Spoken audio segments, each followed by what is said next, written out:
নমস্কার, আমি জয়দীপ দত্ত। আমি আইআইটি কানপুরে কর্মরত একজন অধ্যাপক এবং আমি ডিপার্টমেন্ট অফ ইকোনমিক সায়েন্সেসে পড়াই এবং প্রথমে আমি এখানে যখন আসি আমি গণিত বিভাগে জয়েন করি। এটা আমার দ্বিতীয় উদ্যোগ ইউটিউবে। আমার একটি চ্যানেল আছে জয়দীপ দত্ত নামে, যেখানে আমি গণিত এবং কিছু সময় বিজ্ঞান নিয়ে বিজ্ঞানের অন্য শাখা নিয়ে আলোচনা করি, লার্জলি ওটা গণিতের উপরে। আমি আমার এই প্রথম বাংলায় এই উদ্যোগ।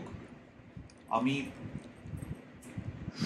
সকল বাঙালি বৈজ্ঞানিক, সকল শ্রদ্ধেয় বাঙালি বিজ্ঞানের অধ্যাপক, বিজ্ঞানের শিক্ষক, তাদেরকে আমার শ্রদ্ধা এবং প্রণাম জানিয়ে, বিজ্ঞানের ছাত্রদের আমার ভালোবাসা জানিয়ে এবং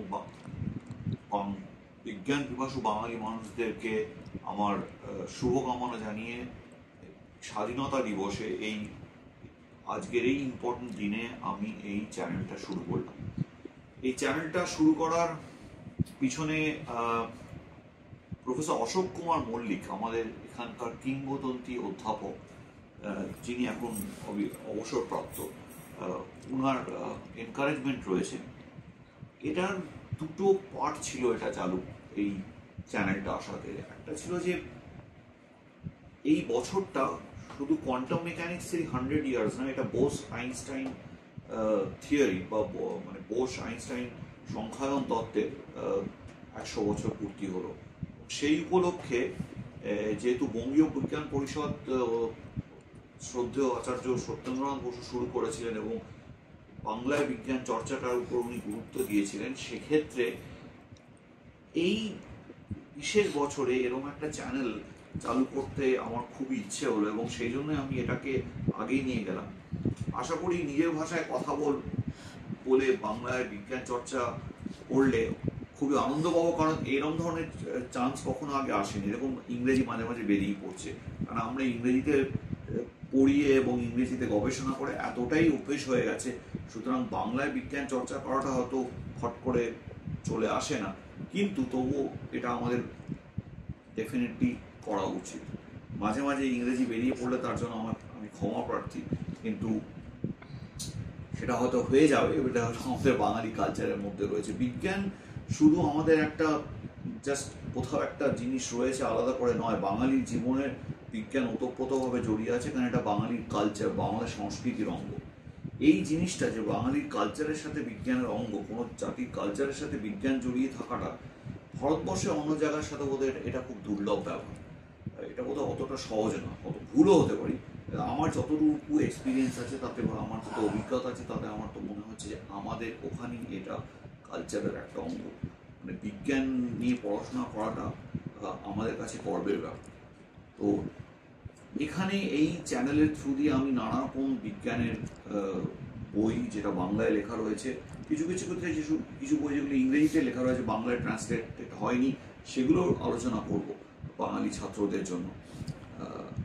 এবং আমি আশা করি বাঙালির গবেষক, বাঙালি শিক্ষকরা আমার এই চেষ্টাতে আমাকে সাহায্য করবেন।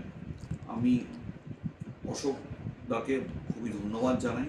ওনার দুটি বই, জ্যামিতি একটু স্কুল গণ্ডির বাইরে, এবং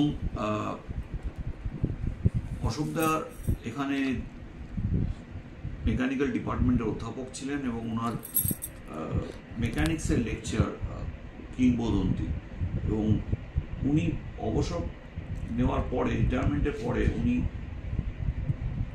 স্কুল লেভেলের গণিতকে একটু স্কুল লেভেলের বাইরে নিয়ে গিয়ে দেখলে কীরকম হয় সেটার উপর উনি পুরো ওনার কনসেন্ট্রেশনটা দিয়েছেন এবং দুর্ধর্ষ কিছু বই লিখেছেন। এবং এখানে আমরা বাংলায় যে বিজ্ঞান মুভমেন্টটা হচ্ছে বা এখনো হয়েছে বা হচ্ছে, তার সম্বন্ধে আমরা কথা বলবো।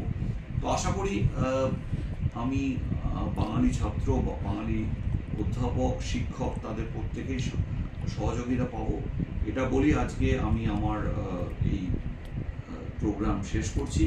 আশা করি আপনারা আমার সাথে আমার এই জার্নিতে জয়েন করবেন, এটা আশা করে সবাইকে সাবস্ক্রাইব করার অনুরোধ করবো, কারণ ইউটিউবে এটা ছাড়া কোনো উপায় হয় না, সাবস্ক্রাইব করতে হয় তবেই করা যায়।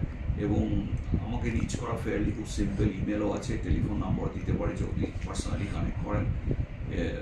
তো এটা দিয়ে আজকের প্রোগ্রামটা শেষ করছি। সবাই ভালো থাকুন এবং বাঙালির জীবনে বিজ্ঞান যেন আরও বেশি করে আসুক, সেই শুভকামনা দিয়ে আজকে শেষ করছি। ধন্যবাদ।